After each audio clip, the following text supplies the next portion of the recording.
Hello everyone, today we are going to talk about an original DS title titled Touch Detective in America, but for those in our overseas area of Europe, it was called Mystery Detective. This is a series of games that actually is up to 5 games on the DS and 3DS if you refer to the Japanese entries. Sadly, we've only gotten 1 and 2 in America, which 2 was called 2.5. And that was actually part of the Japanese title, FYI. But we're going to be talking about the first game in the entry. This was developed by B-Works and published in Japan by Success, published by Atlas in America, and 505 Games in the Europe area. This is a point-and-click adventure game style game, and it is very reminiscent of that type of gameplay. The controls obviously let you use the touchscreen, but if you don't want to use the touchscreen, it does allow you to use the plus directional buttons and the the full face buttons, or all your buttons that. So you're not limited to being forced to use the stylus, but it's a very simplistic game and it's not over complicated in using the stylus. So it works very nice with the stylus, and it's really a shame a lot of adventure games didn't really make it to the DS. Even in Japan, it was still kind of an obscure type of game for the little console that everyone beloved.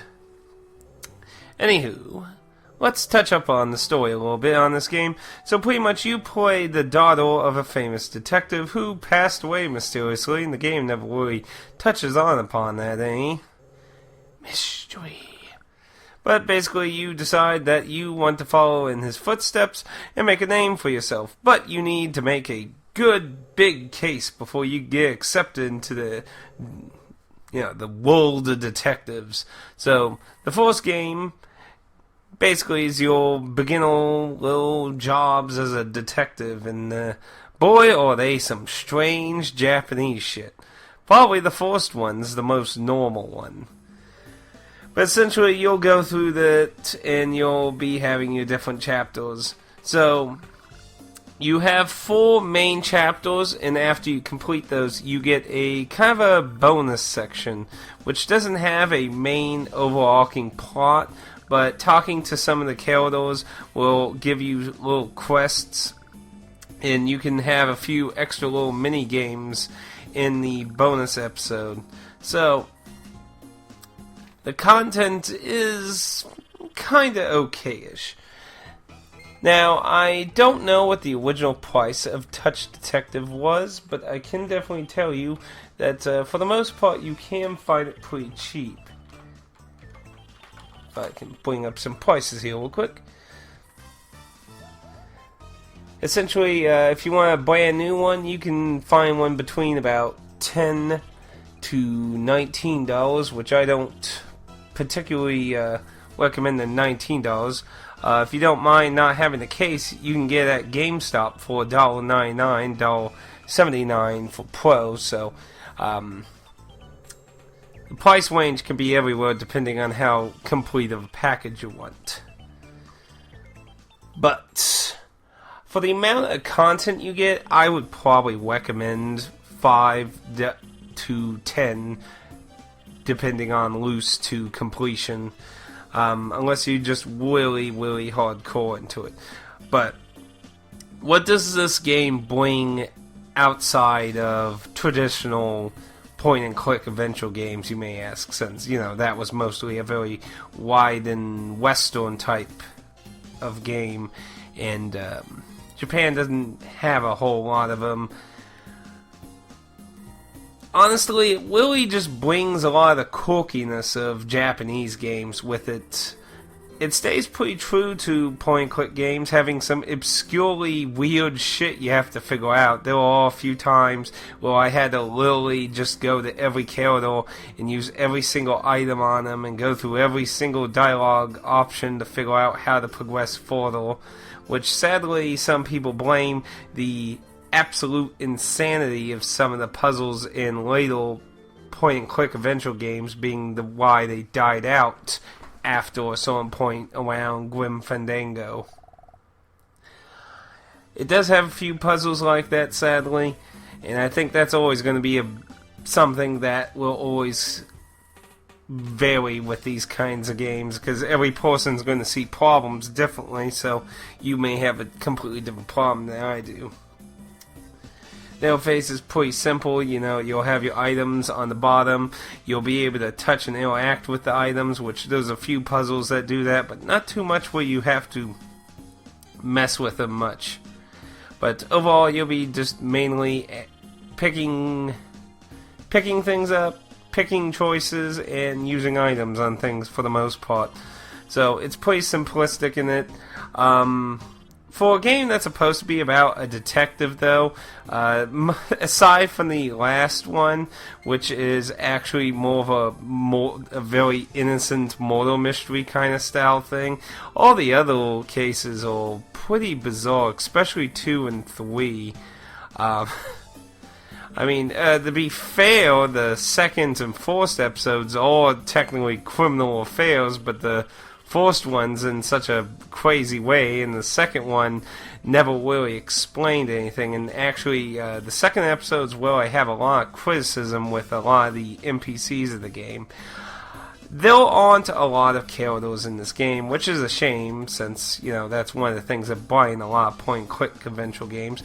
But all the characters are unusual and bizarre looking, so they definitely have a unique look to them. The problem is, a number of them don't get a lot of screen time, or get a lot of shit explained about them. And when I get to spoilers, I will talk about that in more detail, which does greatly affect with episode 2. I didn't play a whole lot of the bonus episode, but overall it's just some extra little goodies. Like I said, you get a few quests from some of the characters in the town and access to a few interesting little mysteries. On top of that, the game encourages you to touch everything, hence your name, the Touch Detective.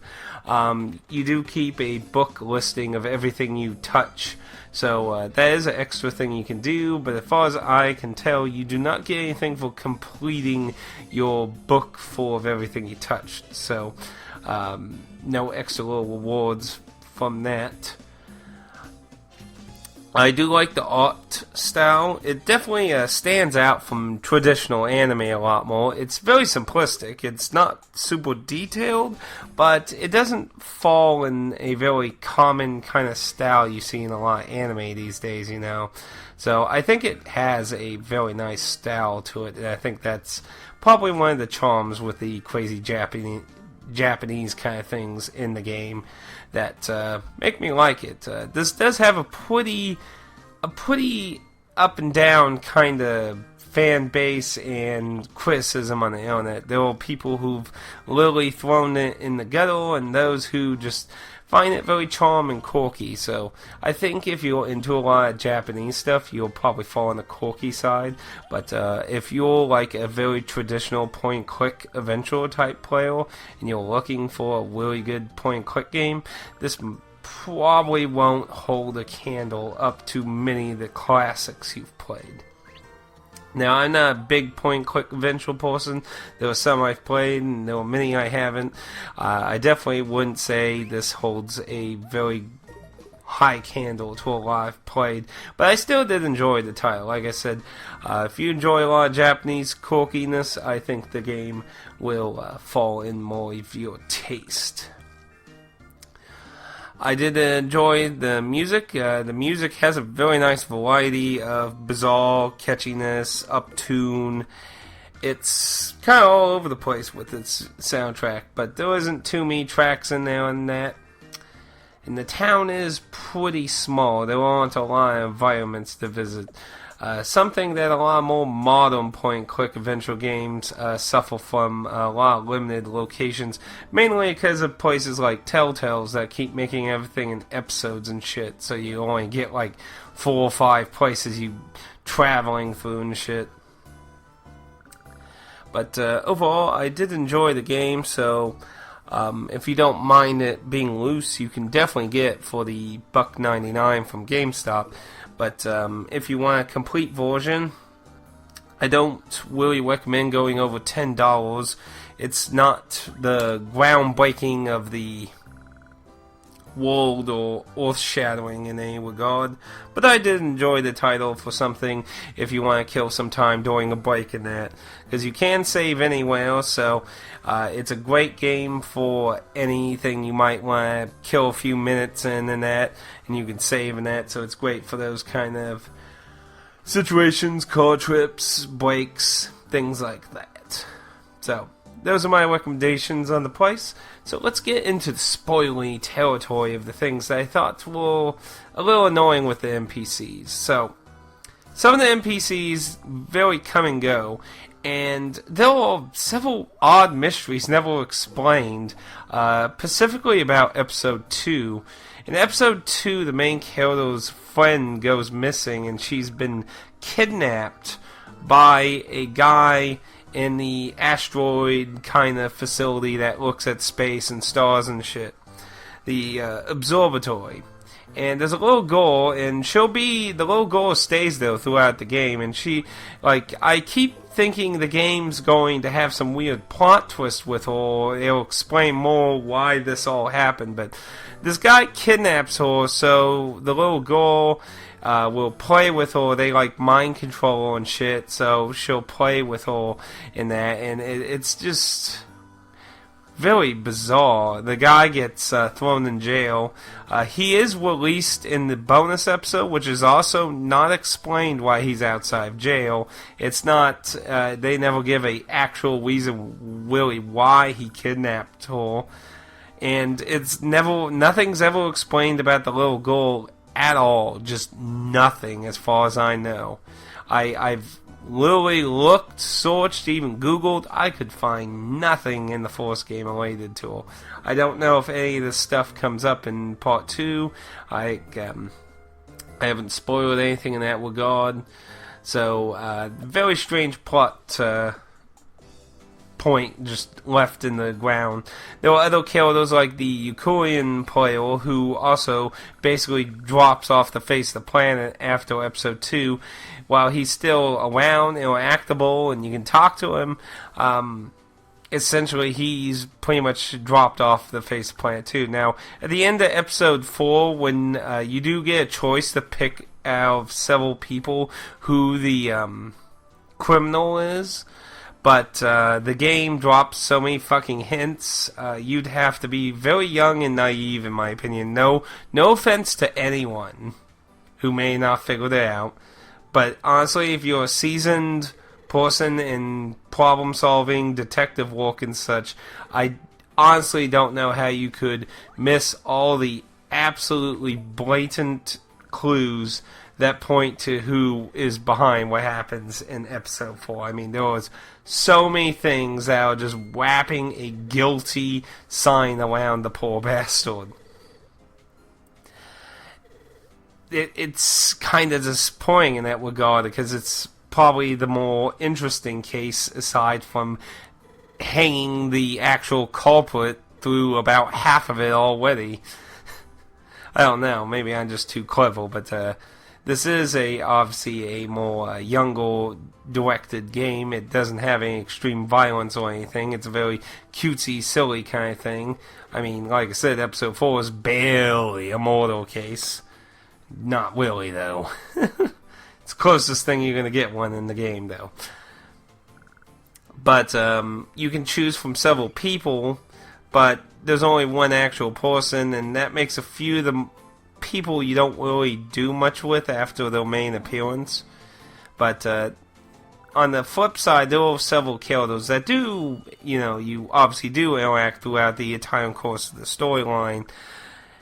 I would say the biggest weakness is the lack of characters and nothing that truly drives the gameplay to be unique. The setting and the kind of gimmickness of the characters have a nice add to the game, but there's nothing really standing out about the gameplay itself to me. I think something that would have also been interesting is the main character has a little mushroom pet thing, which is apparently incredibly popular in Japan for some reason, and is one of the reasons the franchise continued forward, especially many of the spin-offs involving it. Very bizarre. But, you can touch it and it'll just make a sound effect. There are 2 times throughout the story where it will stop you, telling you there was something in the room you missed. I feel like this was a missed opportunity to use the little mushroom to maybe indicate or help you get vague hints on where to go. Like maybe it'd be like, there's something you need to do in this room. You know, like you need to talk to, like not outright tell you, but just tell you there is something you need to do in this room. Just not necessarily what specifically. It feels like it could have been a missed opportunity to help the player not get so lost in certain parts of the game. Because like I said, there are some obscurely weird shit that, depending on your thought process, might be easy, might take you a while to figure out, might have to, you know, use every freaking item on everyone there.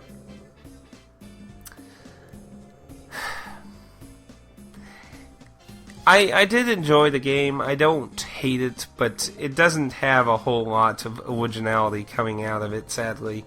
Like I said, I can't recommend a really high price for it. I just, I feel like it could have used a lot more interesting NPC characters that weren't just reused once and they're hanging around, but they're virtually basically pointless after this point, and the missed opportunity with a little pet. I definitely look forward to seeing if they made any real improvements to Touch Detective 2.5. I did enjoy the translation that it was pretty good, considering it was done by Atlas for America, and I would assume 505 Games just licensed the Atlas version probably, because they're a budget company, so I can't really imagine them making their own translation for it. But there are a few, and I tried to research this too, there are a few moments where I feel like there's something lost in translation. There's a few townspeople that look like zombie kind of creatures. And, like, I mean, the main character and her friends are all clearly normal, anime-ish, cute, chibi, humanoid things. And while many of the other townsfolk are other things of that, but there's a few generic NPCs that look like weird zombie creatures. It's never brought up what they are exactly, and I feel like there's something, like maybe there's some kind of spiritual demon thing, something like that. Not necessarily an Oni, but some kind of spiritual thing that was kind of just left in the cracks of the localization. But that's not anything game breaking, obviously. It's just something I was just kind of like, I'm not quite sure, you know, I'm not the greatest expert on all of Japanese culture, so I wasn't really sure if that was just something there, or if they just random things that look like zombies, which I doubt. But I don't know. Overall, I did like the game. It's pretty basic. It's not anything groundbreaking, but I did enjoy it. I recommend it. Again, if you don't want to pay a lot, GameStop has it for incredibly cheap. And if you want a complete copy, I wouldn't go over $10. If you have any questions or anything about Touch Detective, please leave a comment down below. And thank you for watching. Until next time, praise the sun and keep your dirty hands off my whale games, you touchy thieves. 私の作った